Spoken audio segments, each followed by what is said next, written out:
एक बार एक लुटेरा था, वो कहीं से धन लूट के आ रहा था, तो रास्ते में संत से भेंट हुई। संत ने कहा, अरे भाई तू जीवन भर लूटपाट किया है और मरते दम तक लूटना नहीं छूटा। तो चोर गुस्सा गया, बोला मैं अभी कहाँ मरूंगा, मेरी तो बहुत लंबी आयु है। संत बोला, बस गिने गिनाए 2-4 सांस बचा हुआ है, तो सब कुछ छोड़ के जाएगा, इसीलिए मेरी मान, जो भी धन संपत्ति है जाते जाते कर दे दान। तो बगल में था भगवान का देव स्थान, तो इन्होंने क्या किया, तो सोचा कि अब तो मैं मर ही रहा हूँ, तो जो भी गहना जेवर था उसी मंदिर में दान कर दिया। मर गया। मरा तो धर्मराज के दरबार में, महाराज धर्मराज ने जमदूत से कहा, चित्रगुप्त से, इसका बही खाता खोल के बताओ कि कौन कौन से कर्म किए हैं मृतलोक में। तो देखा तो शुरू से अंत तक पूरा पाप कर्म ही भरा था। झूठ, चोरी, नशा, हिंसा, व्यभिचार। पाप तो बहुत होते हैं, लेकिन मूल रूप से महापाप के श्रेणी में ये 5 तरह के हैं। ये गुरु महाराज साफ साफ करके लिख दिए हैं। वैसे संत तो बहुत कहते हैं पाप नहीं करो पुण्य करो, पर पुण्य कौन चिड़िया का नाम है, पाप क्या है, ये साफ नहीं कोई किए हैं।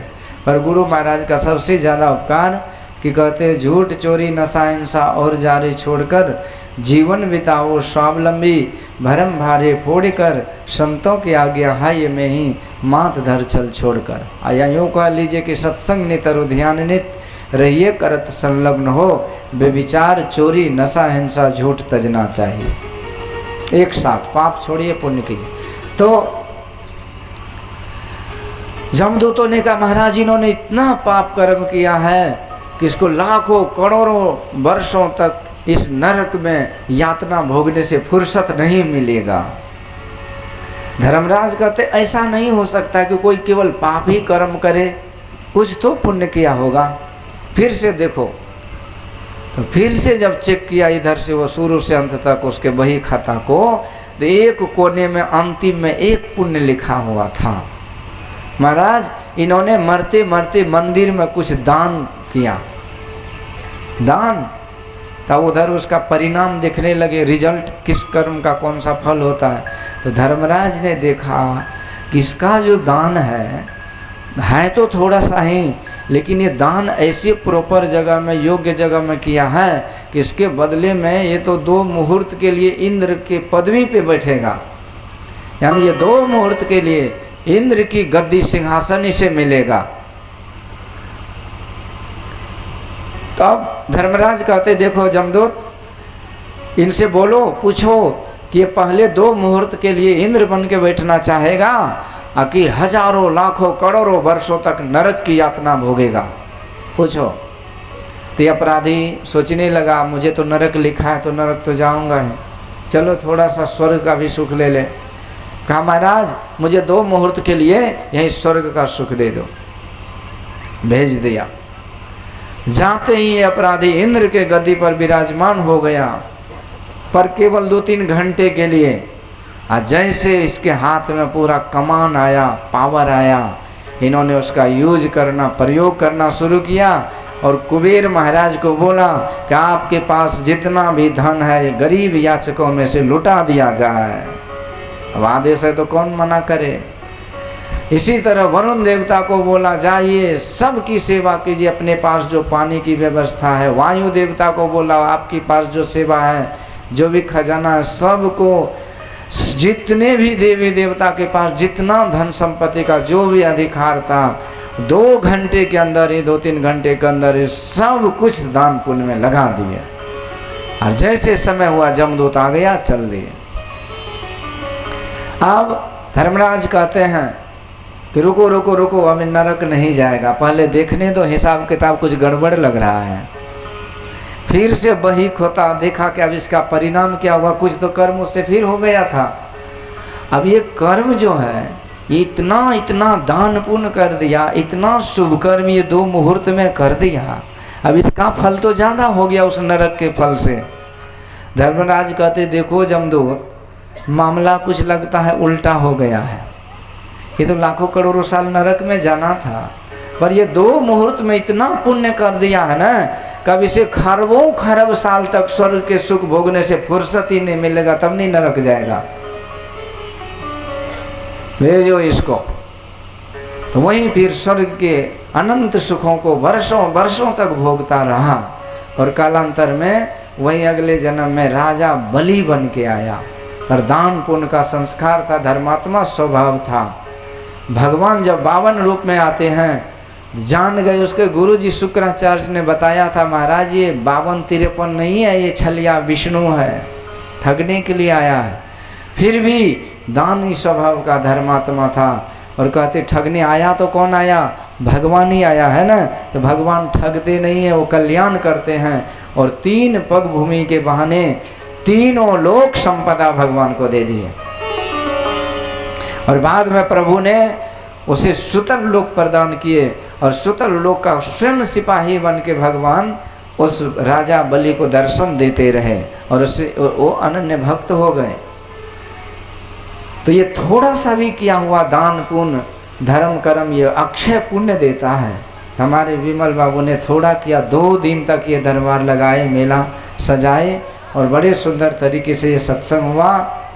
और अभी थोड़ी देर होगी, 6 बजे ख़त्म हो जाएगा लगभग, तो 10-20-30 मिनट का और कार्यक्रम है। अभी हम लोग पाठ में जो सुन रहे थे, पाठ के आधार पर लोग तो सिद्धांत की खूब बात करते, ये सिद्धांत वो सिद्धांत। अब बोलने होता है पाठ, और कौआ मैना की कहानी में पूरे घंटा निकाल देते हैं। ये दुनिया बड़ा विचित्र है। आप किसी को थोड़ा, एक जगह में सत्संग में गया था, एक था बैठा कोई, उसको समय नहीं दिया संचालक ने, बोला नहीं इसको समय नहीं मिलेगा, और मुंह लटकाए बैठा था। मैं सोचा कि नहीं बोल दीजिए, थोड़ा सा बोलिए, तो बोला नहीं हम बाद में बोलेंगे। तो मैं पहले बोल दिया, बाद में उसको जब बोलने दिया ना, तो मैं जितना बोला था सबका खंडन मंडन करके वो खलास हो गया। एक जगह मैं ट्रेन पे जा रहा था तमिलनाडु, तो नीचे वाला रिजर्वेशन सीट मेरा था, 1-2 थे पति पत्नी। तो बोला आप कहाँ जा रहे हैं, मैं बोला कोयम्बटूर जा रहा हूँ तमिलनाडु में पढ़ने के लिए वेदांत कोर्स। तो बोला कि आप तो साधु महात्मा, आपके अंदर तो दया माया होना चाहिए, देखिए मेरे छोटे बच्चे हैं, मेरी पत्नी है, बेचारे कष्ट हो रहा ऊपर में बैठने में, ऊपर वाले बर्थ में, आप थोड़ा सीट दे दीजिए ना। मैं बोला देखो मैं ऊपर यदि सो जाऊँगा और कोयम्बटूर स्टेशन आएगा तो जगाएगा कौन। बोला हम लोग जगा देंगे ना। अब हमको ऊपर ठेल दिया, ऊपर सीट में, मैं चला गया ऊपर, ये दोनों सोते रहा, और अपना स्टेशन आया, ये लोग उतर गया और हमको छोड़ दिया सोए हुए। सीट दीजिए, यही हाल होता है। सीट आप दे दीजिए कोना में, आपको ठेलते ठेलते नीचे बैठा देगा, और आराम से फरमाने लगेगा। दुनिया बड़ा विचित्र। ये कहने का अभिप्राय है, कभी पाठ जो हुआ था वो क्या हुआ था, ये अयोध्या कांड का पाठ है। अवध का मतलब ये होता है जहाँ कोई वध नहीं हो। ये बड़ा मार्मिक उपदेश है। ये उपदेश जो तुलसी बाबा शुरू करते हैं वो गुरु का चरण वंदन करते हुए, बंदो गुरुपद कंज कृपा सिंधु नर रूप हरि, महामोह तम पुंज जासु वचन रवि कर निकर, श्री गुरु चरण सरोज रज निज मन मुकुर सुधार, अबरनौ रघुवर विमल जस जोदायक फल चार। ये कथा जो विषय है उसको समझने के लिए पूरे अयोध्या कांड में जाना पड़ता है। देखिए यहाँ पर राजा दशरथ अब जो है भगवान की शादी हो गई और बड़े आनंद के साथ राज का संचालन कर रहे हैं। अचानक एक दिन क्या हुआ कि महाराज दशरथ आईना में अपना चेहरा देखने लगे तो उसे केश कान के समीप पका हुआ दिखाई दिया। समझ गए कि मनहु जठरपन अस उपदेशा, श्रवण समीप भय कित केसा।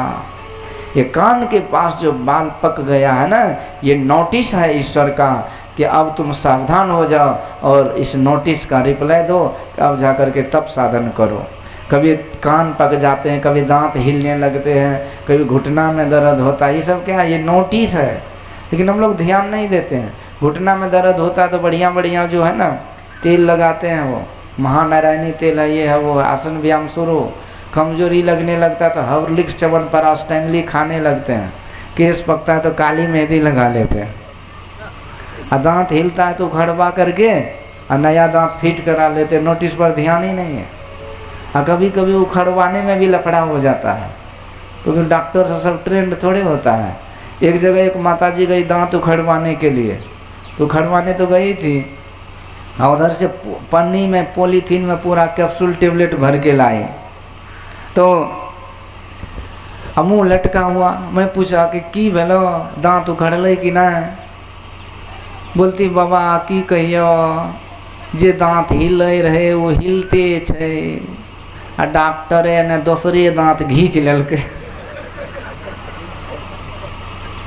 ये डॉक्टर सब का कोई होश है? ये घुटना में दर्द हो रहा था, ऑपरेशन होना था, दूसरे घुटना का कर दिया। तो बीमारी है ना, तो जल्दी। फिर भी हम लोग नोटिस का ध्यान नहीं देते हैं, एक से नोटिस आता है। पर राजा दशरथ ने ध्यान दिया। गुरु को कहते, गुरुदेव हमें बतलाइए कि कौन सा अच्छा मुहूर्त है जिसमें बेटा का राज तिलक हो जाए, मेरा जीवन सफल हो जाए, मैं वन गमन करूं। तो वशिष्ठ मुनि कहते हैं, राजन शुभस्य शीघ्रम, जो शुभ काम है उसे शीघ्र कर देना चाहिए। तो कल का ही समय निकाल दिए और पूरे अवध में बधाई बजने लगी। पर वहाँ देवताओं ने, ये अयोध्या कांड में बेचारा देवताओं की बड़ी निंदा हुई है, जो कि इस मन से बोल नहीं सकते, क्योंकि दो कौड़ी का तो औकात नहीं। कहते ब्रह्मो दुखी विष्णु दुख शिवो दुखी। अपना जो पेट में गुड़गुड़ी गैस्ट्रिक कब्जियत है वो दुखी नहीं है, खाली भाषण। तो देवताओं की भी निंदा नहीं करनी चाहिए, पाप लगता है। अब कहिए क्यों लिखा है निंदा? तो निंदा करने वाले कौन है? आप हम हैं क्या? वो संत महापुरुष है जो सबसे ऊंचे गद्दी पर बैठे हैं, उसके लिए तो छजता शोभता है। पर जो चौवन्नी का है, यदि 10 टका विदाई कम मिला तो भारी आफत, कहते सब मैं ये। नारद जी के बारे में पॉजिटिव नेगेटिव दो बात होती है ना, पर यही देवर्षि नारद जी हैं जो माँ जगत जननी भवानी माँ की गुरु बनी और ऐसा ज्ञान दिए, ऐसा उपदेश दिए, दीक्षा मंत्र, कि माँ भवानी साधना करते करते कल्याण स्वरूप भगवान भोलेनाथ को प्राप्त कर लिए। आज उस दुर्गा माँ की पूरी दुनिया पूजा करती है। और 9 दुर्गा पूजा तो अभी चल ही रहा है ना, 9 रूप में। गुरु के वचन न प्रतीति जाके सपने हो नहीं सुख सिद्धि ताके। माँ पार्वती कहते गुरु के वचन में जिसको विश्वास नहीं, वो स्वप्न में भी सिद्धि को नहीं प्राप्त कर सकते। ऐसे थे देवर्षि नारद जी महाराज। एक बार ध्रुव जी को जब मंत्र दीक्षा दिए तो ध्रुव जी महाराज ऐसी जुगती और ऐसा ज्ञान दिए कि 5 महीने में भगवान का साक्षात्कार कर लिए। ये तो बच्चा था, पर कयाधु माँ के पेट में बालक पल रहा है। और देवर्षि नारद जी महाराज ने जब ज्ञान उपदेश दिए तो सूरदास की काली कमरिया चरत न दूजो रंग। पूरे राक्षस कुल में, पूरे प्रतिकूल व्यवस्था में ध्रुव जी महाराज को किसी ने टस से मस नहीं कर पाए। और ध्रुव जी महाराज, प्रहलाद जी महाराज अडिग रहे और होलिका आई जल के होली हो गई। आज भक्त प्रहलाद के जीत पर आज भी होली मनाते हैं।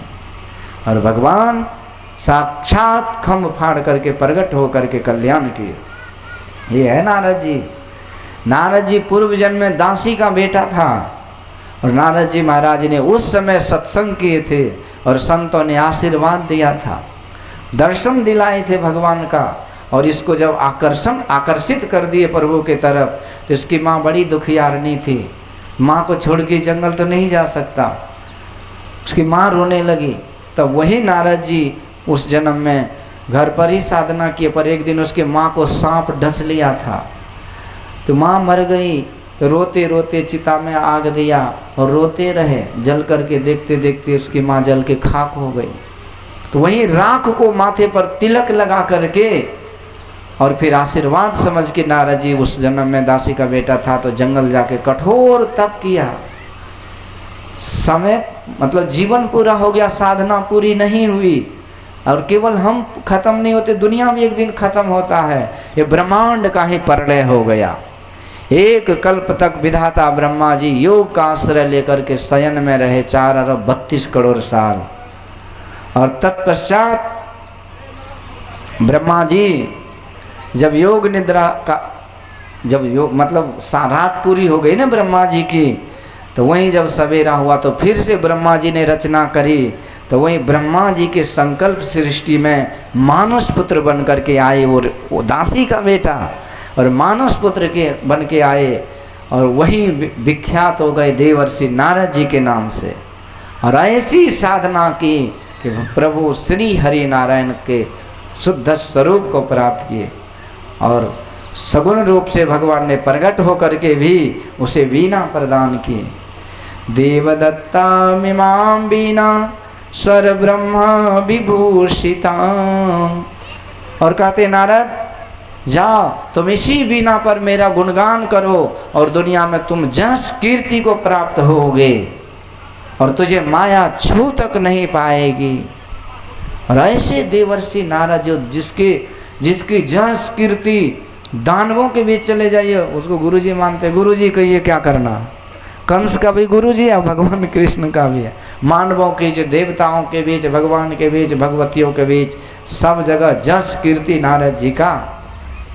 नारद जी ने एक बार कहा था ये जस कीर्ति मेरा नहीं, ये भगवान की कृपा है, और इसको यदि कोई मैं अपना समझे या कोई अपना समझे तो उसका पतन भी होता है। एक बार एक गधा था, गधा का मालिक गधा के पीठ पर बहुत सारी मूर्तियां लेकर के जा रहे थे मेला बेचने के लिए। अब रास्ते से जा रहे थे तो ये होता है ना कि अब जो जिस भगवान भगवती को मानते तो उसको पूजा करने दीजिए ना, आपको काहे एलर्जी हो रहा है। गुरु महाराज जी ने एक भी प्रवचन में कोई निंदा नहीं की है। आजकल 2 अक्षर पढ़े नहीं, 2 14 हाथ खाली रट लिए और सब निंदे का पात्र उसके लिए हो गया। पर गुरु महाराज के शिष्य, गुरु महाराज कहाँ से निंदा किए, कौन सा? इसलिए निंदा तो कभी करना ही नहीं चाहिए। सबका अपना आराध्य देव है और वो आप उल्टा सीधा बोल करके उसके दिल को दुखा रहे थे, हिंसा नहीं हुई क्या? सब अपना अपना पूजा में लगे, आपको जो ज्ञान है छांट दीजिए, निंदा की कोई जगह स्थान नहीं है। दक्ष प्रजापति ने निंदा किया था, उसका यज्ञ कभी सफल नहीं हुआ। कोई भी ज्ञान यज्ञ निंदा से यदि होता है तो सफल नहीं होता है। इसलिए कहने का अभिप्राय है कि सब अपने अपने भगवान की मूर्ति जो था गधा पर तो प्रणाम कर रहे थे, जय हो भगवान, जय हो भगवान। गधा को लगा कि लगता है कि हम भी कोई बड़े पढ़े लिखे आदमी है, इसीलिए इतने बड़े बड़े लोग प्रणाम कर रहे हैं। अब इतनी खुशी हुई ना कि गधा अपना दोनों पैर अगला उठा करके डांस शुरू कर दिया, नाचना। नाचना जो चालू किया, पीठ की सारी मूर्तियां भर भरा के गिर गई। उसका मालिक लिया पुलठी दे दनादन। इनको लगा अभी तो फूल बरस रहा था, ये पुलठी कहाँ से बरस रही है? मालिक बोला मूर्खानम, अरे मूर्ख, तुम्हारे पीठ पर फूल नहीं बरस रहा था, वो भगवान पर फूल बरस रहा था। अब जब भगवान ही नहीं तो तू कहाँ, भगवान नहीं तो तू कहाँ, अब लाठी खा। इस तरह से नारद जी कहते हैं मेरी कुछ नहीं है इसमें, साधना तब ये तो ईश्वर की कृपा है, और इसलिए ईश्वर की कृपा से मैं माया मोह से मुक्त हूँ। अच्छा बोलिए, युधिष्ठिर महाराज कौन थे? धर्मराज के अवतार थे ना, धर्मराज के ही अंश थे। क्योंकि कुंती माँ ने धर्मराज देवता को आह्वान की थी, तो उसी से युधिष्ठिर महाराज उसी के अंश रूप में आए। तो जो धर्मराज रहेंगे उसको ज्ञान नहीं होगा कि जुआ खेलना धर्म है, ज्ञान नहीं होगा क्या? तो फिर जुआ क्यों खेलते हैं? मतलब जो युधिष्ठिर भी गए गुजरा है, और आप बड़े होशियार दिन भर ताश खेलते रहते, सत्ता पट्टा नहला पर गुलमा। युधिष्ठिर महाराज धर्मराज थे, फिर भी जुआ खेल करके ये दिखाए हैं कि अधर्म है, यदि तू अधर्म करेगा तो मेरे जैसा भी होकर के तो कंक बन जाएगा विराट घर का, तो भिखारी बन जाएगा, तो रण वन की ठोकर खाएगा। ये उपदेश है। तो ऐसे हमारे संत महापुरुष कुछ लीला करते हैं कि हम माया में कैसे एक संत भी फंस जाते हैं, परंतु ऐसे सिद्ध संत का मखौल उड़ा करके हंसी करना शायद व्यास मंच के प्रतिकूल होता है। हमारे आदरणीय सम्मानीय बड़े बड़े संत होते हैं, तो गुरु वशिष्ठ कुल पूज्य हमारे, तिनकर कृपा धनुज धन मारे। अब कहा जाता है, अब मान लीजिए भगवान के गुरु हैं विश्वामित्र, महामुनि विश्वामित्र जी महाराज, और मेनका आती है उस माया में फंस जाते, तो भगवान क्या माया भी गुरु करते हैं क्या? ये सब महापुरुषों की लीला होती है जो हमें ज्ञान उपदेश देता है। कहने का अभिप्राय है यहाँ पर राजा दशरथ चौथेपन का ख्याल करके और सोचने लगे मैं कल ही बेटा को ये दूंगा राज तिलक। और देवताओं की यहाँ निंदा आती है कि देवता को अच्छा नहीं लगा तो देवता क्या किए, तो मंथरा की बुद्धि को बदल दिए। और वो मंथरा कैकेयी महारानी की दासी है। मंथरा ऐसी चाल चली कि कैकेयी माँ की बुद्धि बदल गई। कैकेयी माँ को प्रायः हम लोग निंदा के पात्र समझते हैं ना, ये कैकेयी माँ निंदा के पात्र नहीं है। कैकेयी माँ सबसे ज़्यादा प्यारी है भगवान के लिए, भगवान को सबसे ज़्यादा भगवान को मानती थी। कैकेयी माँ के गोद में एक दिन प्रायः भगवान सोते थे आंचल में छिपकर, पर एक दिन ये सुमित्रा माँ को लगा, कौशल्या माँ को, कि बेटा मेरा कभी मेरे पास नहीं रहता, उठा करके ले आए। पर रात भर भगवान बाल रूप में करवट लेते रहे, चैन से नहीं रहे। तो कौशल्या माँ को लगा शायद मेरा बेटा कैकेयी माँ के गोद में ही ज़्यादा रहना पसंद करता है, तो दे आती है। जब ले करके गई तो क्या देखती है कि कैकेयी महारानी भवन में सोई नहीं है, एक कोने में खड़े होकर के सिसक सिसक करके रो रही है। रात भर नहीं सोई थी। इस तरह से एक दिन भगवान कहते हैं कि माँ एक बात बोलो, मैं 4 भाई हूँ, इन 4 भाई में सबसे अच्छा कौन है तुझे? कैकेयी माँ कहती बेटा राम, मैं जन्म तो भरत को दी हूँ, लेकिन तू सबसे ज़्यादा प्रिय है, तू मेरा प्राण है। भगवान कहते तो प्रिय मैं हूँ तो क्या एक वरदान दे सकते हो? तो मांगो, एक नहीं वरदान क्या, मैं प्राण हाथ में लेकर के दे दूँ तुझे। भगवान कहते ठीक है बात, तो वरदान यही दो कि तुम मुझे 14 वर्षों के लिए जंगल भेज दोगे। कैकेयी माँ मूर्छित हो गई। बाद में कहती बेटा मैं जानती हूँ कि जो मैं दे रही हूँ वरदान दूंगी, जो इच्छा में पूरी करूँगी, उसके बदले में मेरे मुंह में ऐसा कालिख लगेगा कि जन्म जन्मांतर तक नहीं मिटेगा। मैं अबजस और अपकीर्ति लेकर के जीऊँगी, एक कलंक का टीका लेकर के मरूंगी, परंतु मैं अपने राम की खुशी के लिए एक जन्म क्या करोड़ों जन्मों तक दुख को और अबजस को भोगने को तैयार हूँ। वरदान मैं तुझे देती हूँ, दूंगी। इस तरह से देखिए रामायण सीरियल निकला था, और जो कैकेयी महारानी का रोल की थी ना, उसको भारत में जगह नहीं मिला। उसका जब इंटरव्यू लिया गया ना मीडिया वाले, तो बोली कि मुझे लोग इतने घृणा के दृष्टि से देखने लगे कि मैं अभी अमेरिका में ट्यूशन पढ़ा के जीवन जी रही हूँ। सोचिए, तो वो कैकेयी माँ थी। मोह पर करई स्नेह विशेषी, अब मैं करे प्रीति परीक्षा ले।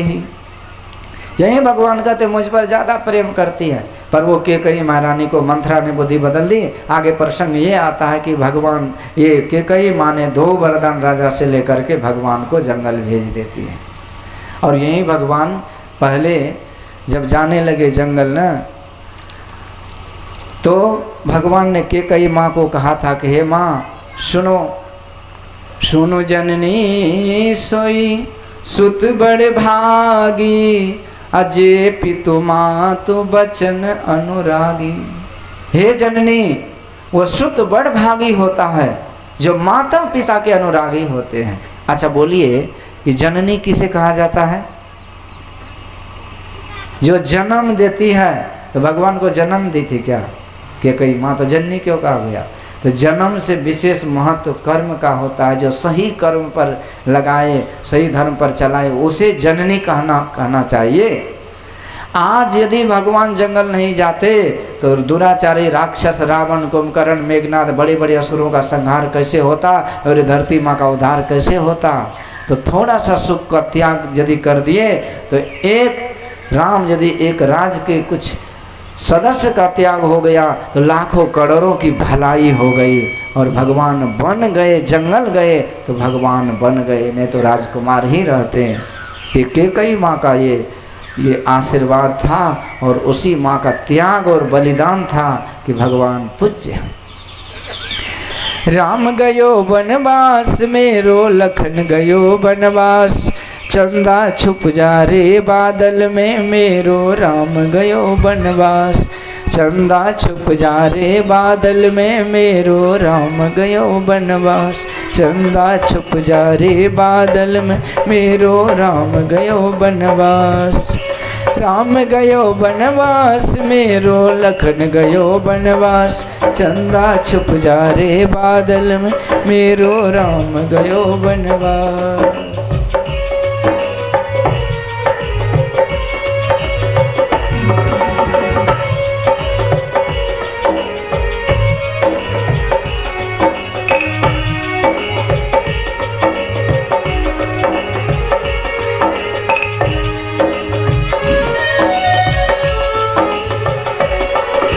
राम बिना मेरी सुनी अयोध्या, लखन बिना ठकुराई।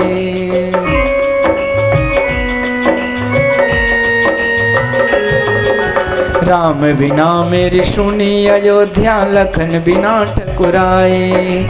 सीता बिना मेरी सुनी रसोई, सीता बिना मेरी सुनी रसोई, कौन करे चतुराई। चंदा छुप जा रे बादल में, मेरो राम गयो बनवास।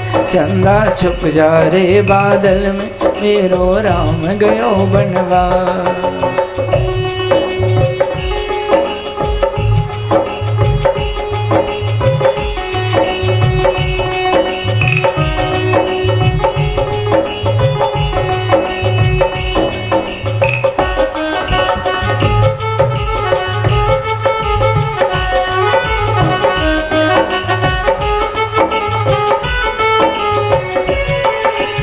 आगे आगे राम चलत है, पीछे लक्ष्मण भाई।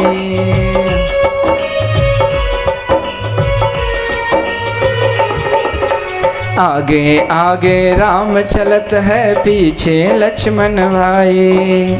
तिनके बीच में चलत जानकी, तिनके बीच में चलत जानकी, शोभा बरनी न जाए। चंदा छुप जा रे बादल में, मेरो राम गयो बनवास। चंदा छुप जा रे बादल में, मेरो राम गयो बनवास।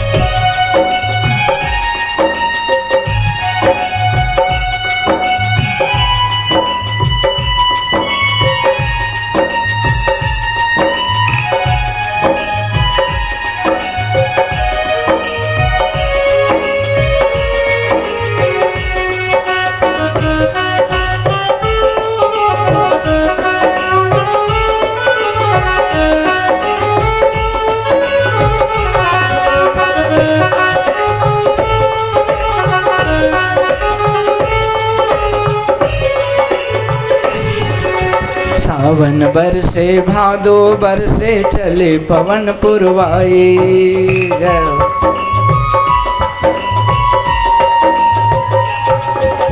सावन बरसे भादो बरसे पुरवाई। वृक्ष के नीचे तीनों भींगे, वृक्ष के नीचे तीनों भींगे, राम लखन सियमाए। चंदा छुप जा रे बादल में, मेरो राम गयो बनवास। चंदा छुप जा रे बादल में, मेरो राम गयो बनवास। राम गयो बनवास, मेरो लखन गयो बनवास। चंदा छुप जा रे बादल में, मेरो राम गयो बनवास। चंदा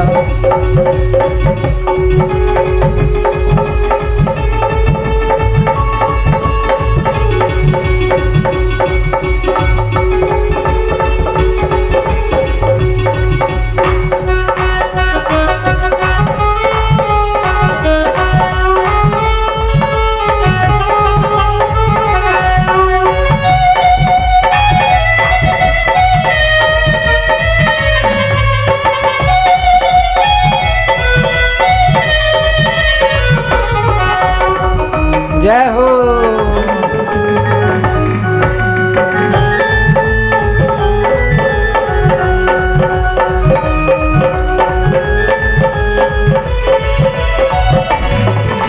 रावण मारे राम घर आयो, घर घर बजत बधाई।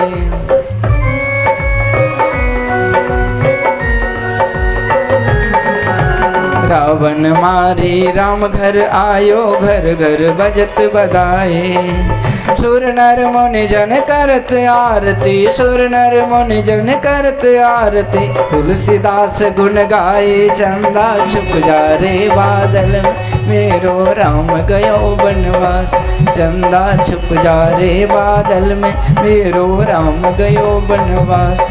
मेरो राम गयो बनवास, मेरो लखन गयो बनवास। चंदा छुप जा रे बादल में, मेरो राम गयो बनवास। चंदा छुप जा रे बादल में, मेरो राम गयो बनवास। चंदा छुप जा रे बादल में, मेरो राम गयो बनवास। मेरो राम गयो बनवास, मेरो राम गयो बनवास। कौशल्या माँ, सुमित्रा माँ और सारी माताएं राज दरबार के सारी प्रजा को रोते बिलखते छोड़ भगवान जंगल आ गए। लक्ष्मण जी और मैया जानकी भी साथ हो लिए और प्रथम रात्रि तमसा नदी के तट पर व्यतीत हुआ। और सवेरा हुआ, सुमंत जी ने रथ को फिर से आगे बढ़ाते हैं और जाते जाते दूसरी रात्रि श्रृंगवेरपुर में गंगा किनारे व्यतीत किए भगवान। और वही रात्रि के समय लक्ष्मण जी वीर आसन में बैठ करके बैठे हैं पहरेदारी में। और गुह निषाद जी महाराज जब देखा भगवान को तो रोने लगे। तो ये है भाव, ये है सगुन लीला। और इसमें भाव बहुत होता है, पर ये भाव भी फालतू नहीं है। लीला सगुन जो कहूँ बखाने, असोई स्वच्छता करई मलहानी। ये मन के मैल को धोने के लिए शुद्ध स्वच्छ जल के समान है। इस भावुक में आकर के निषाद जी महाराज को विषाद हुआ, रोने लगे कि के कई नंदिनी मंदमती, कठिन कुटिल पनकिन। अजहि रघुनंदन जानकी, सुख अवसर दुख दिन। ये मंदमती वाली के कई राजा की बेटी, ये के कई, इन्होंने बड़ी कुटिलता वाली चाल चली कि मेरे प्रभु राम जो राजा बनते उसे आज पत्ते के बिछौना पर सोना पड़ रहा है। बहुत दोष देने लगे। तो वहीं पर लक्ष्मण जी समझा दिए और यही वेदांत का उपदेश, ज्ञान वैराग और भक्ति का उपदेश यहाँ चला लक्ष्मण जी का। आगे देखिए, मैं पूरे प्रसंग को फिर से यहाँ आऊँगा। लक्ष्मण जी ने उपदेश दिया और आगे केवट, जो दूसरा केवट है, वो नाव से भगवान को पार उतारने लगे। भगवान कहते भैया केवट जल्दी से नाव लो, मुझे पार कर दो। तो केवट कहते सरकार मैंने सुना है कि मनुष्य बनाने वाली जड़ी है आपके पैर में, चरण में। और कहीं मेरा नाव यदि घरवाली बन गई ना, तो मेरी जो पहली वाली घरवाली है मुंह से नोच करके हमारे मुंह का नक्शा बिगाड़ देगी वो। इसीलिए महाराज हमको जो है ना, धोबी का गधा मत बनाओ, न घर का न घाट का। इसलिए मैं एक से ही परेशान हूँ, मुझे दूसरी घरवाली नहीं चाहिए। हमारे बाल बच्चा भूखे मर जाएंगे, इसीलिए जीविका चलती है, सदस्य बढ़ेगा तो फिर। तो भगवान कहते तो क्या करना, कहते प्रभु पहले मैं चरण पखार के उसको पीऊँगा। भगवान समझ गए भक्त की बोली भाषा बड़ी अटपटी रहती है और भगवान को ये बड़े पसंद होते हैं। तब से चरण धो करके पीने की परंपरा है। पर चरण धो के पीना तो जरूर चाहिए, पर किनका? संत महापुरुष का। जो पहुँचे हुए संत हैं उसके चरण नख में भी दिव्य गुण है।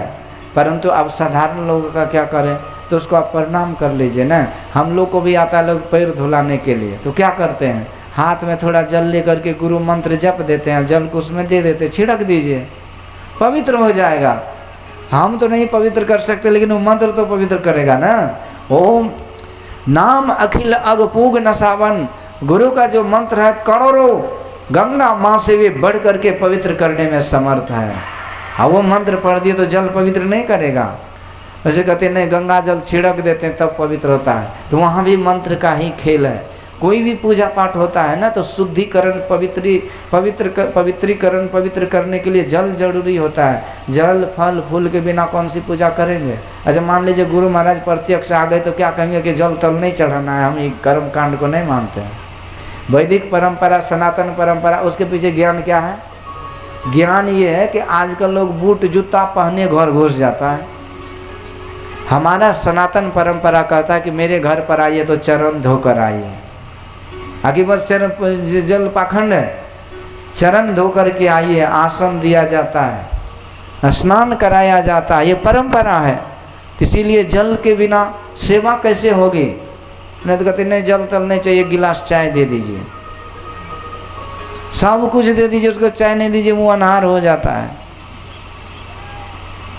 इसलिए ये परंपरा है कि जल से जरूरी है। इसीलिए वही परंपरा भगवान का भी है। भगवान आए तो चरण पखार रहे हैं, तो चरण पखार रहे तो पंडित जी भी पूजा कराते तो कहते भगवान का आवाहन करो, आवाहयामि। भगवान आवाहन किए तो भगवान आ गए देखे हैं? नहीं देखे हैं ना। लेकिन भाव का भूखा हूँ मैं, भाव ही आधार है, भाव से मुझको भजे तो भव से बेड़ा पार है। भाव के भूखे होते हैं ना, तो आप भावना करते हैं। अच्छा मान लीजिए यहाँ गुरु महाराज आए हैं, नहीं आए ना, लेकिन आप भावना करते हैं कि हमारे गुरु महाराज विराजमान हैं, भावना है कि आ गए। तो इस तरह से पंडित जी कहते भावना करो, आवाहयामि, भगवान का आवाहन करो। अब इसके बाद उसके पहले पूजा होता है कि आप शुद्ध हो जाइए, पवित्र हो जाइए, तो हाथ में जल देते हैं। एक मंत्र होता है पवित्रीकरण, ओम अपवित्र पवित्रो वा सर्वावस्था गतो पिवा यह स्मरित पुंडरी काक्षम सभा या व्यंतरो शुचि। जल छिड़क लीजिए। आप लोग को लगता होगा कि बाबा कर्म कांडी में घुस गए हैं, लेकिन सब घर में होता है। यहाँ आप कितनों पाखंड बन जाइए, घर वाले के सामने सरेंडर। एक बार एक दरोगा साहब थे, अपने घर गए तो थाना में तो मूड ऑफ रहता है, कितने अवाड़ी कवाड़ी आते, लाठी पुल्ठी चलती रहता है। और वहीं मूड ऑफ था, घर आए, घर में भी अकबक बकने लगे उसी थाना के स्टाइल में। घर वाली बना रही थी रोटी, घर वाली कहती सुनो ये घर है तुम्हारा, थाना नहीं है, सीधा सीधा बैठो, भोजन बनेगा तो भोजन मिलेगा, नहीं तो बेलना घुमा के मारूंगी, मुंह का दांत बाहर आ जाएगा। तो वहाँ वो सरेंडर हो गए। इसी तरह है सत्संगी, यहाँ कहेंगे हम कुछ होने मानते हैं। एक जगह मैं गया था, सुपौल जिला का ही बात बता रहा हूँ, त्रिवेणीगंज का, अभी शायद गुजर गए हैं। जिला मंत्री था, बोला बाबा आप तो चनन टीका ये सब फालतू ही लगाते हैं, पूजा पाठ कुछ है थोड़े है, खाली बैठ के आँख बंद कर लीजिए, ऊपर पहुँच जाइएगा। अब मैं आया था हरिद्वार से 10 साल उधर ही रहा, लेकिन उधर रहा, लेकिन गुरु महाराज के ज्ञान को टच से मस नहीं हुआ, और इसमें वृद्धि हुई लेकिन कमी नहीं हुई। अब हमको उस समय में बचपना था, बड़ा दुख हुआ कि सब कुछ का खंडन करते हैं। बोला ठीक है, मैं दुखी होकर के चला गया। बहुत साल के बाद उसे पता चला कि मैं भागवत महापुराण का कथा भी करता हूँ, और उस समय नाम बहुत चला उधर। तो हमको फ़ोन किया कि आकर के कथा कर दीजिए हमारे घर में। हमको आश्चर्य लगा कि ये वही कट्टरपंथी था जो उल्टा सीधा खूब बका था एक दिन, आज ही किसी कथा करा रहा है। मैं जब वहाँ गया ना तो बोला कि बाबा हमारे घर में 5 परिवार है, इसलिए 5 को प्रोग्राम हो रहा है। कौन कौन? तो बोला कि पहले तो चौकाओं का दिए, इसके बाद जो है ना चौपहरा प्रसाद रखे, इसके बाद सत्यनारायण पूजा है, इसके बाद भगवत है, फिर अठजाम है, और फिर आपका कथा है, और इसके बाद जोगानंद बा का सत्संग है। मैं बोला एक सत्संग से तो आप बोले थे कि सब कुछ हो जाता था, इतना क्यों? बोला इतने नहीं है, बहुत कुछ है, चलिए अंदर। यहाँ 33 करोड़ भगवान है, एक को भी हटाएंगे ना तो दूसरा एकदम रफल तेम तान देता है, किसको रुकिएगा? इसलिए उस ज्ञान को समझाइए। सत्संग में नहीं चलता है क्या दूध के धोए? एक जगह मैं गया था सत्संग मंदिर कहीं, वहाँ गुरु महाराज का छोटा सा फोटो था, बगल में बड़का साई स्वामी जी महाराज का फोटो, उससे भी बड़का उधर स्वामी संत सेवी जी महाराज का। मैं पूछा यहाँ क्या है भाई? गुरु गुड़ चला चीनी। बोला कि बाबा आप इस लफड़ा में नहीं फंसिए, मामला गड़बड़ हो जाएगा। मैं बोला हुआ क्या? तो बोला कि ये जो साई स्वामी जी महाराज का मूर्ति है ना, एक प्रमुख साहब दिए हैं, और वो बोले कि हमारे मूर्ति को जो हिलाएगा तो बंदूक मेरे पासे में उसके खोपड़ी वो खोल दूंगा। हाँ, उधर जो साहिब संत सेवी जी महाराज का मूर्ति दिए हैं वो वर्तमान में विधायक जी है।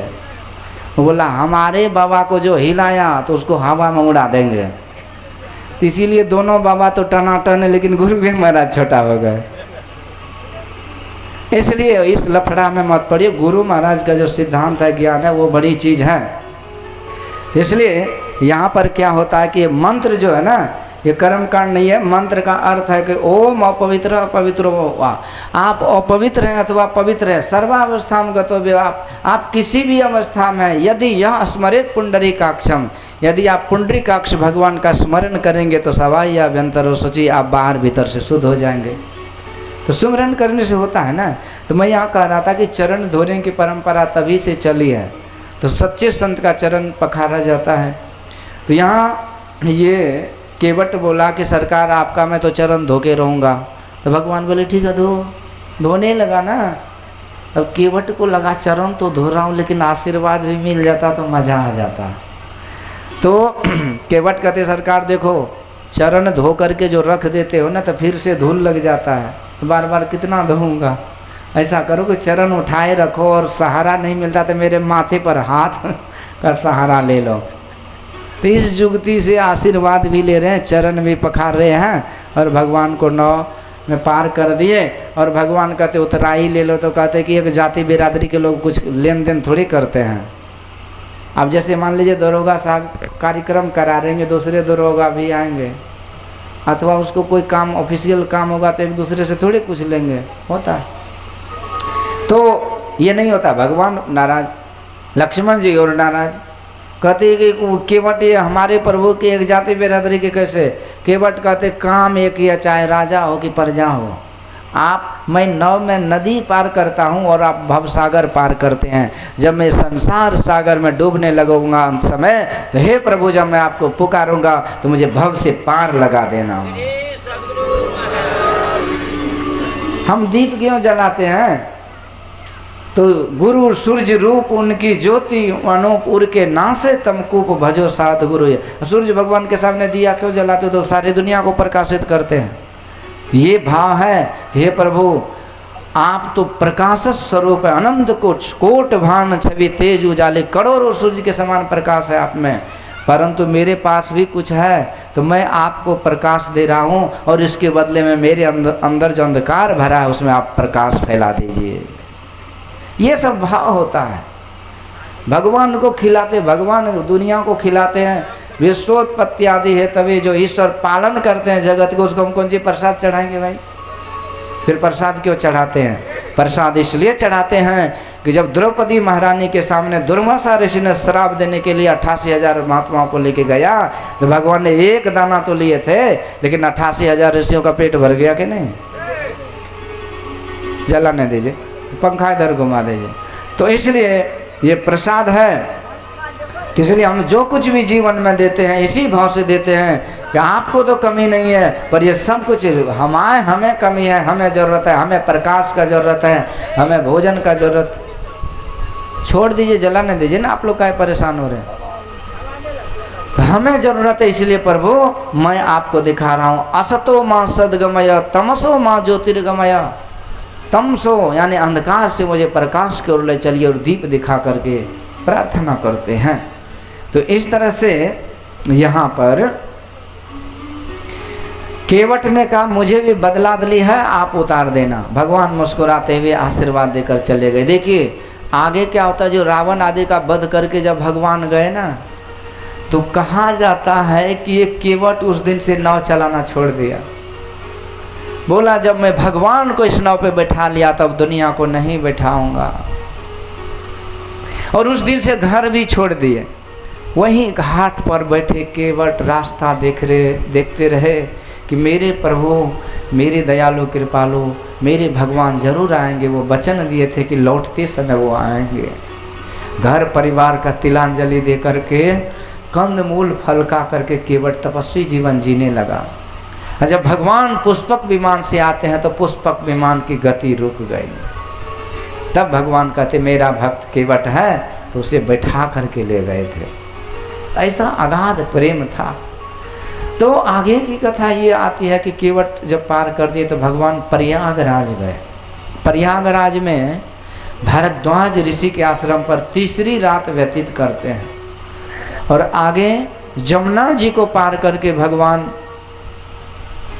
जो महर्षि वाल्मीकि जी महाराज है उसके आश्रम पर गए हैं और वाल्मीकि जी के आश्रम पर व्यतीत किए चौथी रात। और सवेरे जब जाने लगे तो वाल्मीकि भगवान को कहते प्रभु मुझे बतलाइए, कुछ समय के लिए मैं यहाँ रहना चाहता हूँ, कोई अच्छा जगह रहने के लिए बता दीजिए। अब देखिए ज्ञान की बात, वाल्मीकि जी बोलने लगे वेदांत की बात।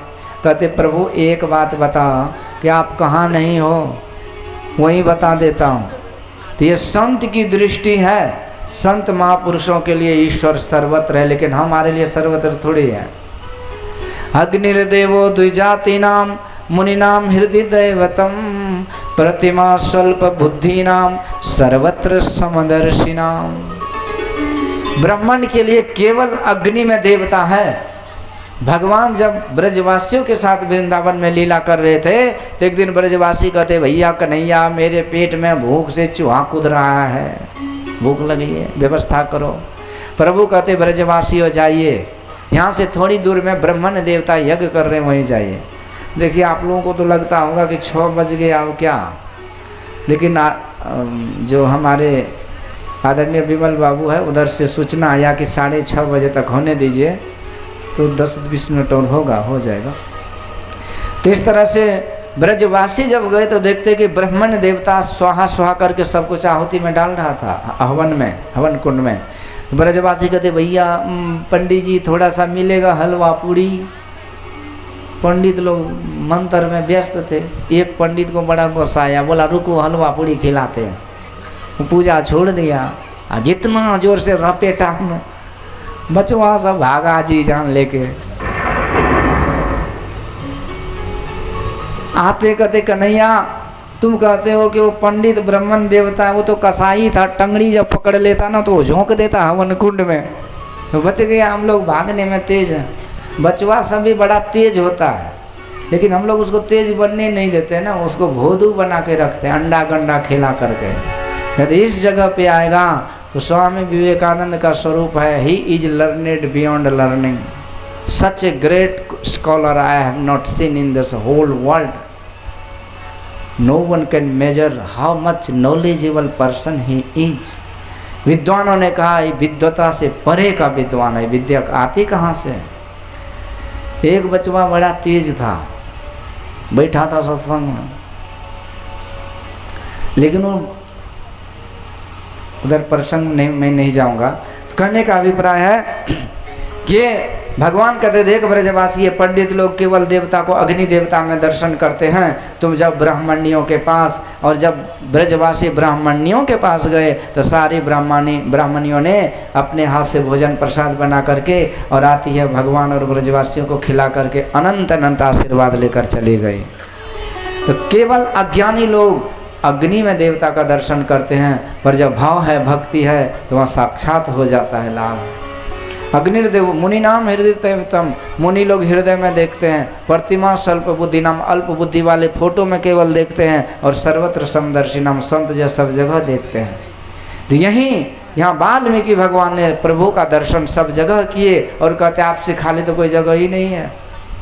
एक बार नामदेव जी महाराज रोटी बना रहे थे और वहीं पर एक कुत्ता आया, डीओजी साहब ना, डीओजी साहब को बैठने देते हैं कोई सत्संग में? देते हैं? अब देते हैं बैठने? हाँ कैसे बोल रहे हैं, मतलब दक्षिण भारत में ऐसे करते मतलब नहीं हुआ।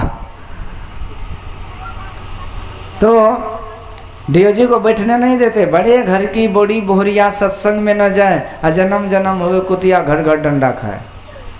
तो इसीलिए सत्संग में जाना चाहिए, नहीं तो कुत्ता बनेंगे तो दूसरा कोई चांस नहीं मिलता है। तो नामदेव जी महाराज कुत्ता के पीछे भाग रहे हैं, कुत्ता आगे बढ़ा, कुत्ता भोग रहा किधर। आप लोग चौकन्ना कहे हो रहे, यहाँ कुत्ता थोड़ी है, ऑर्गन बज रहा है। एक बार एक बचवा था ना, कुतवा को खूब मारता था। एक विदेशी को मैं पूछा कि तुम अगला जन्म होगा तो कौन सा शरीर पाओगे, चाहोगे? बोला, I don't believe in rebirth, I don't think there is a rebirth for the human being, it is all nonsense, foolish things, idiotic thoughts, there is no rebirth, no God, no nothing. बोला, भगवान भगवती ने जन्म तरम कुछ नहीं, है बकवास है। मैं बोला, okay, for the time being just believe that there is a rebirth. If there is a rebirth, what kind of life would you prefer? बोला, I would like to be a dog. मैं पूछा, किस तरह का जीवन मांगोगे भगवान से यदि दोबारा जन्म होगा तो बोला कि हम कुत्ता बनना चाहेंगे। क्यों? क्योंकि विदेशों में कुत्ता की ज़्यादा आदर सम्मान, कुत्ता को ज़्यादा लोग मानते हैं। सोचा कुत्ता बनेंगे, मज़े से रहेंगे। तो मैं बोला कि देखो, कुत्ता बनना जरूर, पर भगवान से प्रार्थना करना है, प्रभु हमको विदेश में ही रहने देना। उनको ये मत उससे प्रार्थना करना कि प्रभु हमको कभी भी भारत में कुत्ता बना के मत भेजना, क्योंकि बिहारी कुत्ता जो बनोगे ना, अब बचवा सो जब उल्टी देना चालू करेगा, नंगड़ी हिलते रहेगा, टंगड़ी हिलते रहता। एक बचवा था, कुत्ता को बहुत मारता था। मैं पूछा, क्यों मारते हो? तो बोला कि कुत्ता जब कहीं कहीं करता है ना तो सुनने में मज़ा आता है। एक दिन वो गया था भोज खाने, ठंडी महीना था, थोड़ी सी पहले की बात है।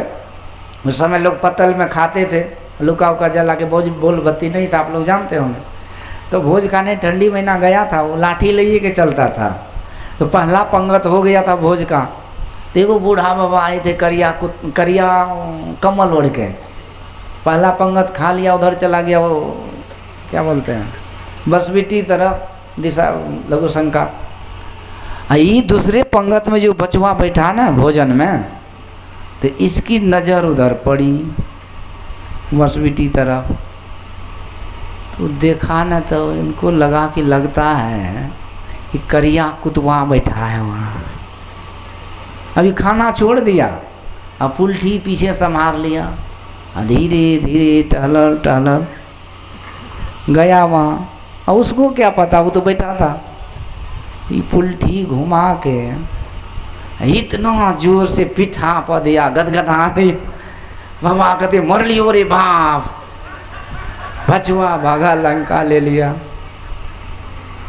जब तक मैं देखा ये बजर किधर से गिरा है, बचवा तो भाग खड़ा हुआ।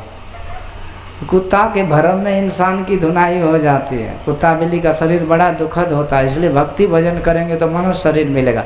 नामदेव जी महाराज जो बना रहे थे ना रोटी, कुत्ता लेके भागा तो ये पीछे पीछे रोटी घी लेकर के भागे। अरे महाराज थोड़ा सा घी लगाने दो रोटी में। लोगों ने कहा इसका दिमाग करेक्ट कर गया है, पागल हो गया है। वैसे तो बाबा जी पागल ही होता है, लेकिन वैसे पागल हो गया है। नामदेव जी कहते, विष्णु परिस्थितो विष्णु, विष्णु खादति विष्णवे कथम हंसुरे विष्णु, विष्णु सर्वमयम जगत। विष्णु भाग रहा, विष्णु के पीछे विष्णु जा रहा है, विष्णु विष्णु को खिला रहा है, तो विष्णु क्यों हंस रहा जब सारा जगत ही विष्णुमय है। ये संतों की दृष्टि है। आज वाल्मीकि भगवान ने हर जगह देखा तो भगवान ही भगवान नजर आते हैं। कहते प्रभु आप कहाँ रहोगे, सब जगह तो आप ही हो, कहाँ नहीं हो बताओ। तब भगवान मुस्कुराते हुए यहाँ मौन हो गए और कुछ स्वरूप का ज्ञान बखान किए वाल्मीकि भगवान, और इसके बाद 14 स्थान रहने के लिए दिए और भगवान यहाँ चित्रकूट में वास करने लगे। यहाँ भरत जी जो है ना वो अपने ननिहाल से आते हैं और वहीं पर गुरु जी को और चतुरंगनी सेना लेकर को अयोध्या से रोते रोते चित्रकूट आते हैं भगवान को लौटाने के लिए। रास्ते में निषाद जी से भेंट हुई और भारद्वाज ऋषि आदि से मिले और आते आते भगवान के चरणों में गिर गए। रास्ते में इंद्र को हुआ कि यदि जाएगा और भगवान को लौटा लेगा तो मामला तो गड़बड़ हो जाएगा, और रावण को मारेगा कौन। इसलिए इंद्र ने माया का जाल फेंका। तो वहाँ गुरु जी ने कहा इंद्र सावधान, यदि तू सेवक के ऊपर माया का जाल फेंकोगे तो लेने का देनी पड़ जाएगा। ये मोह माया जो है ना ये किसी को नहीं छोड़ता है, कितनों बड़ा कोई सिद्ध बन जाए। भगवान शिव के सामने जब कामदेव ने अपना जाल फेंका ना तो धरे न काहू धीर सबके मन मन सिझ हरे। सारी प्रकृति मोह बस हो गए, माया से ग्रसित हो गए, कोई नहीं बचा। सुर नर मुनि की यही सब रीति। तो तुलसीदास जी से किसी ने पूछा, महाराज सब मायावी हो गए क्या? कोई तो बच सकता है ना?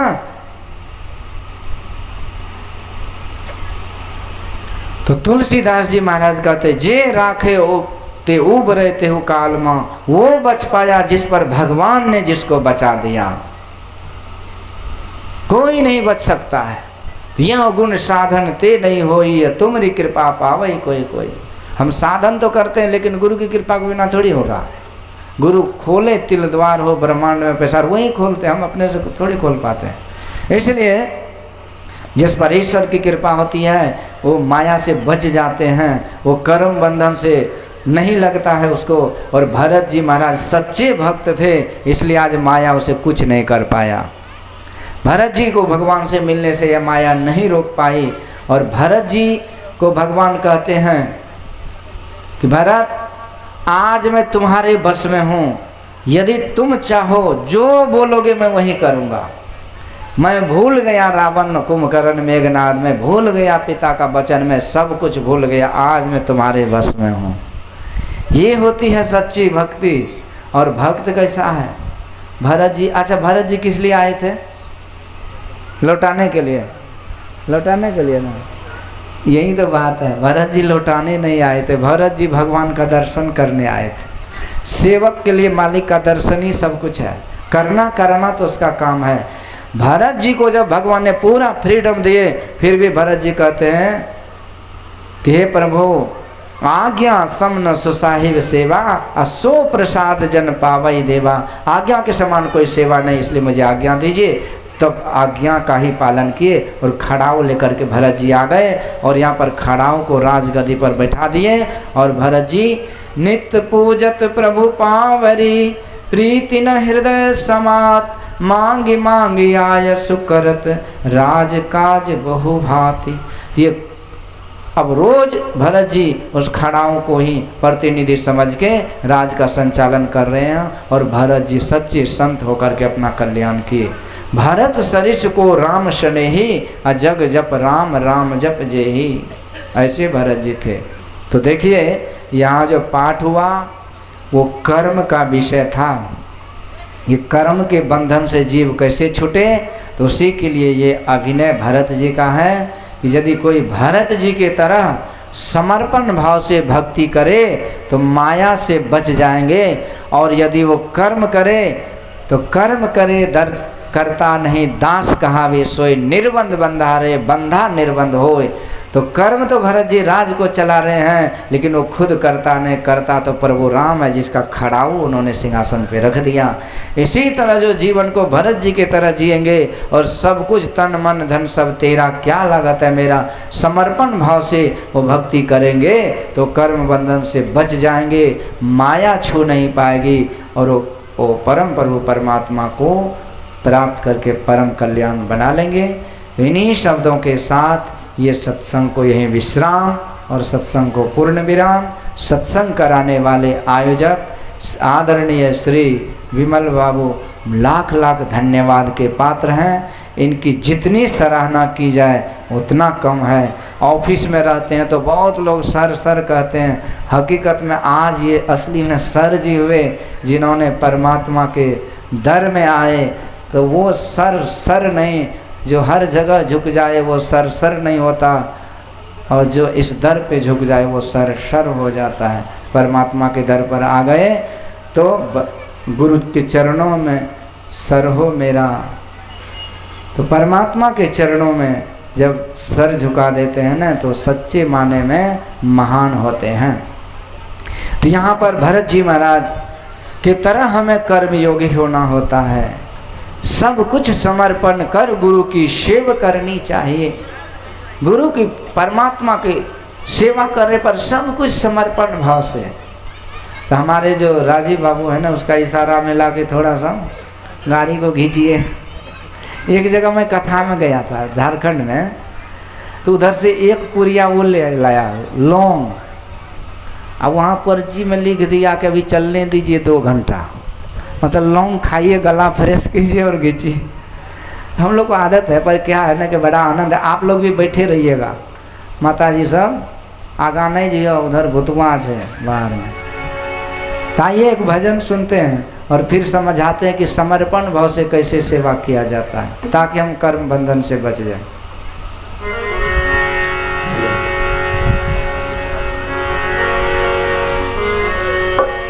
तो ये सत्संग जो है ना, बाबा जो आए, रामदेव बाबा, स्वामी रामदेव बाबा, और मैं भी जो कुप्पा घाट से आया, तो हम लोग तो खैर ये आदरणीय विमल बाबू को नहीं जानते थे, लेकिन उनके एक साथी है अमर बाबू, ये सुपौल में रहते हैं, और इनके बहुत सारे साथी हैं। एक साथी हैं वहाँ से तमुआ से आए हैं, राजेश बाबू, ये सब हमको जानते हैं।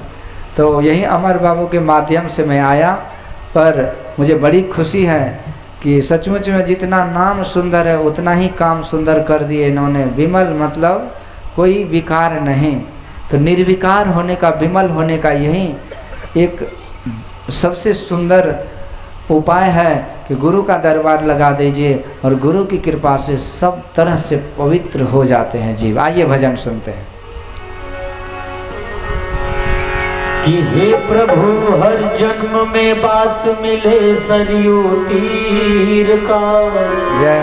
हम सब प्रजा हो अवध की और राज हो रघुवीर का। कि राम का नाम प्रभु का नाम लेकर जो मर जाएंगे, वो राम का नाम, वो राम का नाम, प्रभु का नाम लेकर जो मर जाएंगे, राम दुनिया में अपना अमर पाएंगे। वो राम का नाम, प्रभु का नाम लेकर जो मर जाएंगे, राम दुनिया में अपना अमर पाएंगे। वो राम का नाम।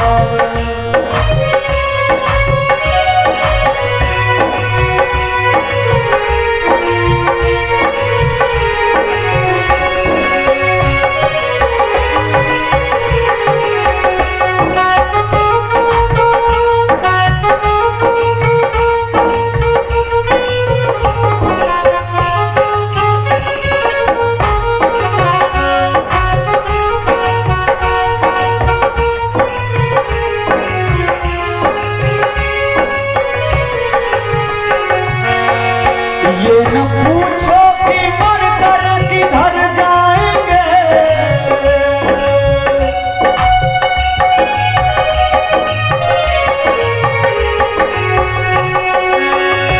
ये न पूछो कि मर कर किधर जाएंगे, वो जिधर भेज देंगे उधर जाएंगे। तो कीमती यह रतन सब, कीमती यह रतन सब बिखर जाएंगे, कीमती यह रतन सब बिखर जाएंगे, नाम दुनिया में अपना अमर पाएंगे।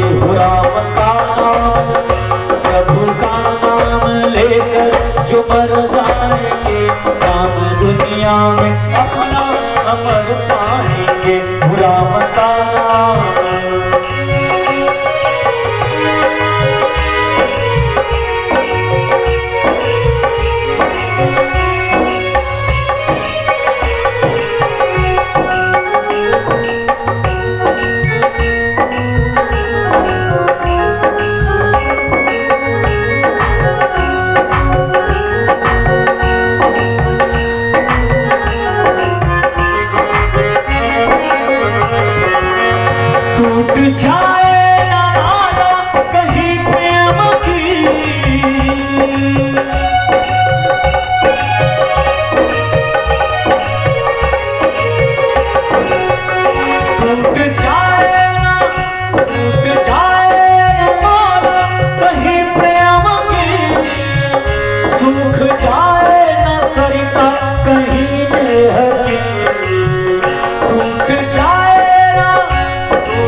कीमतिया रतन सब बिखर जाएंगे, कीमतिया रतन सब बिखर जाएंगे, नाम दुनिया में अपना अमर पाएंगे। राम का नाम लेकर जो मर जाएंगे, नाम दुनिया में अपना अमर पाएंगे। राम का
अपने घर जाएंगे,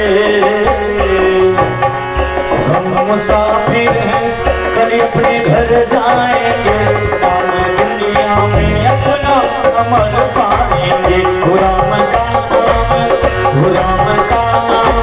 लेकर जो मर जाएंगे, नाम दुनिया में अपना अमर पाएंगे। राम का नाम लेकर जो मर जाएंगे, नाम दुनिया में अपना अमर पाएंगे। राम का नाम लेकर जो मर जाएंगे, नाम दुनिया अपना अमर पाएंगे।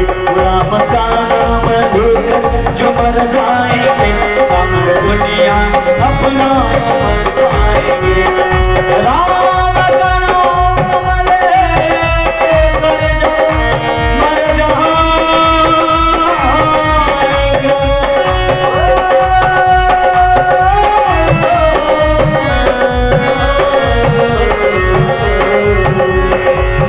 राम का नाम प्रभु का नाम लेकर जो मर जाएंगे, नाम दुनिया अपना अमर पाएंगे। राम का नाम लेकर जो मर जाएंगे, नाम दुनिया में अपना अमर पाएंगे। बोलिए श्री सद्गुरु महाराज की जय। तो इसलिए ये भरत जी महाराज के जैसा समर्पण हम लोगों को भी हो, तभी कर्म के बंधन से हम निकल सकते हैं, कर्म के बंधन से हम छूट सकते हैं।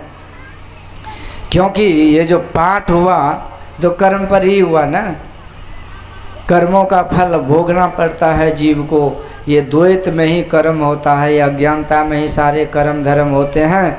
और कहते हैं ना, धर निधाम धनपुर परिवारो, स्वर्ग नरक जहाँ लगे व्यवहारो, जोग वियोग भोग मलबंदा, हित अनित मध्यम ब्रह्म फंदा। तो जन्म मरण जहाँ लगी जग जालो, संपत्ति वित्पत्ति कर्म अरु कालो। तो देखिए सुनिए गुनिए मन माही, मोह मूल परमारथ नाही। तो इसलिए ये संसार मोह की रात्रि है, मोह निशा सब सोवन हारा, सब इसमें सोवे हुए हैं। तो जगते कौन है? ते ही जग जामिनी जागही जोगी। जोगी पुरुष जगते हैं और जानिए तब है जीव जग जागा, जब सब विषय विलास विरागा। होई विवेक मोह भ्रम भागा, तब रघुनाथ चरण अनुरागा। भगवान के चरणों में तब प्रेम होगा जब संसार से हम जग जाएंगे। तो जगना कैसे होता है? तो ये योगी से सीखिए। योग के द्वारा हम जगते हैं, योग साधना के द्वारा अंतर मार्ग से जग करके हम इस संसार के स्वप्नवत संसार से निकलकर परमात्मा को प्राप्त कर लेते हैं। और लक्ष्मण जी कहते, हे भाई, राम ब्रह्म परमार्थ रूपा, वो ब्रह्म स्वरूप है और परमार्थ स्वरूप है। यहाँ शुद्ध स्वरूप का वर्णन जो लक्ष्मण जी किए, तो वही ईश्वर का ज्ञान है और वैराग भक्ति, ये सब प्रसंग है जिसमें बहुत समय लगता है। पर अंतिम दिन का सत्संग प्रायः ऐसे ही होता है कि संक्षिप्त में सब कुछ कहिए। मैं एक छोटा सा गुरु के प्रति की श्रद्धा होनी चाहिए। एक बार की बात है, ये रामानंद स्वामी राजस्थान आए थे, तो वहाँ पर के जो राजा थे पीपाजी महाराज, उनको पता चला तो दर्शन के लिए गुरु के पास बहुत सारा उपहार लेकर आए। तो रामानंद स्वामी कहते हैं शिष्य से कि जाओ उन राजा को बोलना कि मैं आजकल राजाओं से नहीं मिलता हूँ। शिष्य गए, कहते राजन, हमारे गुरुजी बोले कि राजा से वो नहीं मिलते हैं। राजा सच्चे समर्पित भक्त थे, उन्होंने राजसी पोशाक उतार के भिक्षु बन गया और जितना धन संपत्ति लाया था राजकोष में लौटा दिए। और बोलते शिष्य से जाइए बोलिएगा गुरुजी को कि एक सेवक एक भिक्षु आया हुआ है। तो शिष्य कहते हैं गुरुजी से जाके कि सरकार, वो जो है ना, वो नौटंगी राजा अब तो भिखारी बन गया है, फिर भी दर्शन के लिए व्याकुल है, क्या कहें उसको। तो रामानंद स्वामी जी महाराज कहते जा कर के उनसे बोलो कि मैं किसी भी शर्त पे उनको दर्शन नहीं दूंगा, यदि उसका मन नहीं माने तो बगल में कुआं है, डूब के मर जाए। शिष्य जा करके बोला तो महाराज आप कुछ भी कर लो, हमारे गुरुजी बहुत नाराज चल रहे हैं, खास करके आपको तो कभी दर्शन देंगे ही नहीं, और वो बोले हैं कि आपका मन नहीं माने तो बगल में कुआं डूब के मर जाओ। अब ये राजा जो ये बात सुनी, हमारे गुरु का आदेश हुआ कि कुआं में डूब के मर जाए, इससे बढ़ के और सौभाग्य क्या होगा कि मरते मरते गुरु का आदेश लेकर के मरूं। तो ठीक है, कहते ठीक है महाराज, यही आदेश है तो मैं जा रहा हूँ। और वहीं से दौड़ लगाई, बगल में ही कुआं था, दौड़े दौड़े कुआं के पास जाकर के जो छलांग लगाना चाहा, उसी समय शिष्य ने झट से हाथ पकड़ा, रुक जाओ महाराज, हमारे गुरुजी ने ये भी कहा था कि जब वो डूबने लगे तो उसे पकड़ के मेरे पास ले आना। तब पीपाजी महाराज को शिष्यों ने हाथ पकड़ के ले आए गुरु के चरणों के पास, और गुरु जी ने देखा तो प्रेम आंसू आँख से झरझर गिरने लगा और शिष्य भी रोने लगे सिसक सिसक कर, और गुरु जी ने उसी समय हृदय से लगा लिए। और मानो कि शिष्य रो नहीं रहा है, उसका सारा जो पाप है आंसू बन के बह गया, और उसी समय गुरु की कृपा से ईश्वर का साक्षात्कार हो गया। बोलिए श्री सद्गुरु। तो पल में कर दे निहाल भजो साध गुरुए। तो वही पीपा राजा महाराज पीपा संत पीपाजी महाराज हुए और ईश्वर को प्राप्त करके अपना कल्याण किए। तो हम लोग को कुआं को नदी नाला तालाब में डूबना नहीं, पर उसके आदेश पर चलना है, उपदेश पर चलना है। तो गुरु को सिर पर राखिए, चलिए आज्ञा माहें, कह कबीर तादास को तीन लोग भय ना है। तो लोहा जम ना लगे, सोना घुड़ नहीं खाए, गुरु के चिताए आत्मा कभू नरक नहीं जाए। ये तो गुरु का आशीर्वाद है। और ये हमारे आदरणीय विजय बाबू, ये विमल बाबू, ये तो आशीर्वाद के पात्र ही हैं, और ये सब भाई हैं, सब को आशीर्वाद ही नहीं, केवल अब ये नाम इन्हीं का लेते तो ऐसा नहीं कि उनके भाई लोगों का नाम नहीं हुआ, सबका नाम हुआ। आप पूरे परिवार के ऊपर गुरु का आशीर्वाद है। और ऐसी माता तो भगवान सबको दे जो ज़बरदस्ती एकदम पीछे लगे रहे कि सत्संग कराओ तो कराओ, और ज़बरदस्ती करा ही दिए इतना बड़ा दरबार। और हमको लगता है कि सत्संग कर लिए, अब विमल बाबू को बहुत अच्छा लगा होगा, और गुरु महाराज की कृपा से तो कोई चीज़ की कमी नहीं है। तो ज़रूर कभी न कभी ये समय समय पर कराते रहेंगे, और जब समय समय पर कराते रहेंगे ना, तो गुरु की कृपा से जीवन में इसका एकदम प्रकाश फैलता रहेगा, लोक परलोक बनता रहेगा। आप सभी सत्संग प्रेमी यहाँ समय दिए, आप लोग के ऊपर भी गुरु महाराज का लाख लाख आशीर्वाद है, इसमें कोई शक नहीं है। मुझसे जो त्रुटि हुई होगी उसे आप लोग क्षमा करेंगे। जो अच्छी बात मैं बोल पाया वो गुरु महाराज की अमृतवाणी ग्रहण करेंगे तो हम लोग का कल्याण होगा। और हमारे बीच रामदेव बाबा भी, उनके चरणों में भी मैं प्रणाम करता हूँ। बुजुर्ग है, आदरणीय गुरुजन है, उसको मैं प्रणाम करते हुए और आप सबों को प्रणाम करते हुए मैं अपने शब्द को विराम देता हूँ। पर आइए हमारे राजीव बाबू हैं, उनके द्वारा आप लोग ये बात सुनेंगे। आप लोग श्री सद्गुरु महाराज, श्री सद्गुरु महाराज की जय। यज्ञ अपनी पूर्णाहुति की ओर है, बस कुछ ही क्षण। हम लोग बहुत कुछ देख रहे हैं, बहुत कुछ हो रहा है, लेकिन इनके पीछे जो चेहरे हैं, इनके पीछे जो लोग हैं, उनको आप नहीं देख रहे। इस यज्ञ की अच्युतं केशवं कृष्ण दामोदरम् अच्युतं केशवं कृष्ण दामोदरं रामनारायणं जानकी वल्लभं रामनारायणं जानकी वल्लभं। कौन कहते हैं भगवान आते नहीं, कौन कहते हैं भगवान आते नहीं, तुम मीरा के जैसे बुलाते नहीं, तुम मीरा के जैसे बुलाते नहीं।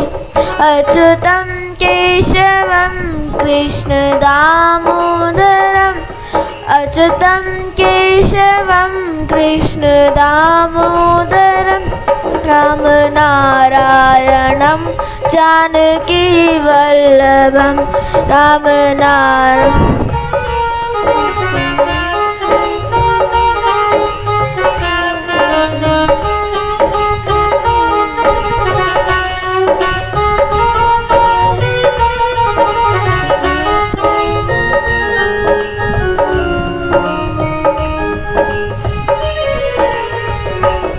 कौन कहते हैं भगवान खाते नहीं, कौन कहते हैं भगवान खाते नहीं, बेर सबरी के जैसे खिलाते नहीं, बेर सबरी के जैसे खिलाते नहीं। अच्युतं केशवं कृष्ण दामोदरम् अच्युतं केशवं कृष्ण दामोदरं रामनारायणं जानकी वल्लभं रामनारायणं जानकी वल्लभम्।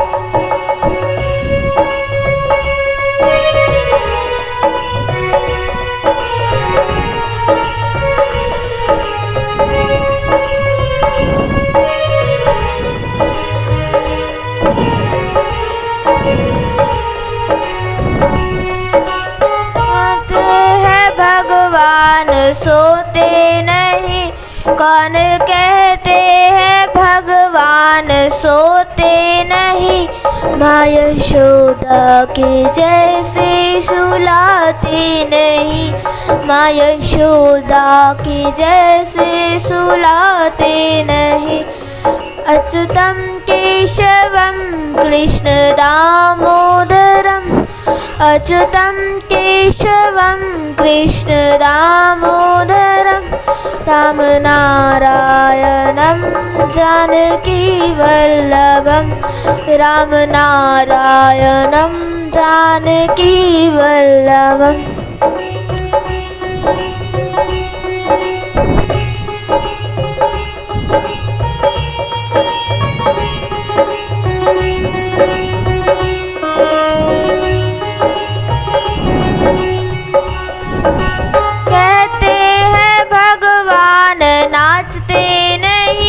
कौन कहते हैं भगवान नाचते नहीं, गोपियों के तरह तुम नचाते नहीं, गोपियों के तरह तुम नचाते नहीं।